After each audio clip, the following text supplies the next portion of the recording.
Police কোনো বিশেষ দলের বা গোষ্ঠীর লাঠিয়াল বাহিনী নয়, বরং পুলিশ হবে জনগণের কৃত্রিম বন্ধু। পুলিশ বাহিনীকে দলীয় প্রভাবমুক্ত করে একটি আধুনিক, সেবাধর্মী ও মানবিক সংস্থায় রূপান্তর করাই আমাদের মূল লক্ষ্য। বর্তমানের যে পোশাক, এই পোশাকে পুলিশ বাহিনী সন্তুষ্ট নয়। সুতরাং আমাদের আগের ঐতিহ্যমণ্ডিত যে কোনো একটি পোশাক বাংলাদেশ পুলিশ বাহিনী পায়, সেজন্য সরকারের সর্বোচ্চ মহলে আমরা আলোচনা করে একটি সিদ্ধান্ত দেব। আমরা এমন এক সময়ে দাঁড়িয়ে আছি যখন দেশ এক ঐতিহাসিক পরিবর্তনের মধ্য দিয়ে যাচ্ছে। আপনারা এমন এক ব্যাচ যারা এক নতুন রাজনৈতিক ও সামাজিক বাস্তবতায় কর্মজীবনে পদার্পণ করছেন। সুতরাং আপনাদের দায়িত্ব অনেক বেশি। রাষ্ট্রের এই রূপান্তরকালে আপনাদের নিজেদেরকে উপযোগী করে তুলতে হবে। সততা, দক্ষতা ও পেশাদারিত্বের সঙ্গে দায়িত্ব পালন করতে হবে। আপনাদের আচরণ হতে হবে মানবিক ও আইনের প্রতি গভীর শ্রদ্ধাশীল।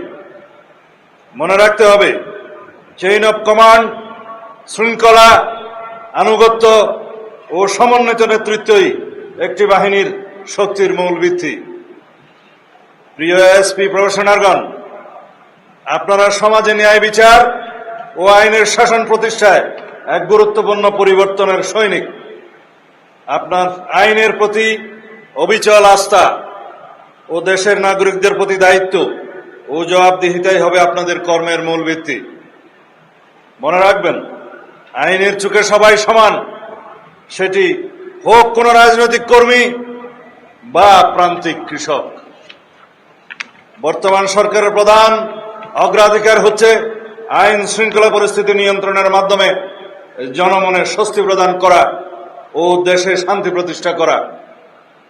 দেশে আইনের শাসন প্রতিষ্ঠায় পুলিশের ভূমিকা অগ্রগণ্য। ফ্যাসিবাদী সরকারের আমলে অন্যান্য সকল প্রতিষ্ঠানের ন্যায় পুলিশ বাহিনীও ক্ষতিগ্রস্ত হয়েছে প্রতিষ্ঠান হিসেবে। সেই সময়ের ভঙ্গুর অবস্থা থেকে ক্রমান্বয়ে পুলিশ আজকের এই পর্যায়ে উন্নীত হয়েছে। বর্তমান সরকার বিশ্বাস করে পুলিশ কোনো বিশেষ দলের বা গোষ্ঠীর লাঠিয়াল বাহিনী নয়, বরং পুলিশ হবে জনগণের কৃত্রিম বন্ধু।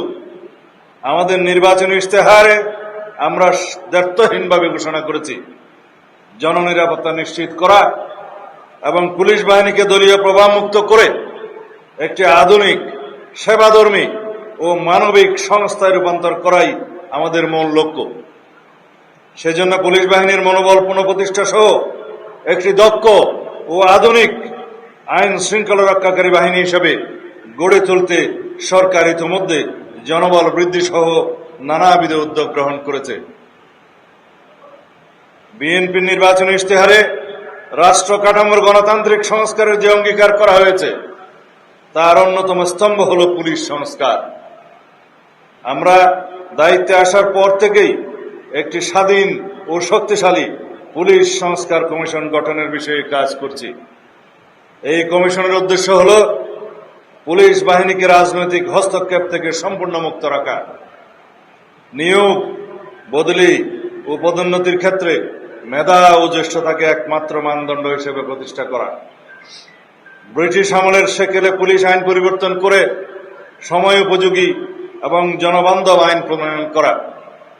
আমরা চাই এমন এক পুলিশ বাহিনী যারা ক্ষমতার অপব্যবহার করবে না, বরং অপরাধীর মনে ভয় আর নিরপরাধীর মনে প্রশান্তি যোগাবে। এই সংস্কার প্রক্রিয়ার সুফল ভোগ করবেন আপনারা এবং আপনাদের মাধ্যমে দেশবাসী এক নতুন পুলিশিং ব্যবস্থার স্বাদ পাবে। বর্তমান সরকার দুর্নীতির বিরুদ্ধে জিরো টলারেন্স ঘোষণা করেছে। দুর্নীতির করাল গ্রাস যেন আপনাদেরকে স্পর্শ করতে না পারে, সেদিকে সদা সতর্ক থাকবেন। প্রত্যাশা আছে, আবেদন আছে।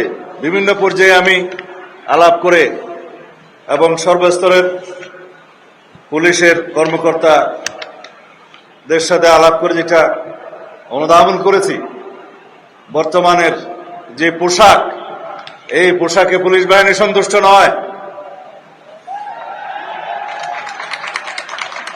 সুতরাং যাতে আমাদের আগের ঐতিহ্যমণ্ডিত যে কোনো একটি পোশাক বাংলাদেশ পুলিশ বাহিনী পায়, সেজন্য সরকারের সর্বোচ্চ মহলে আমরা আলোচনা করে একটি সিদ্ধান্ত দেব ইনশাআল্লাহ।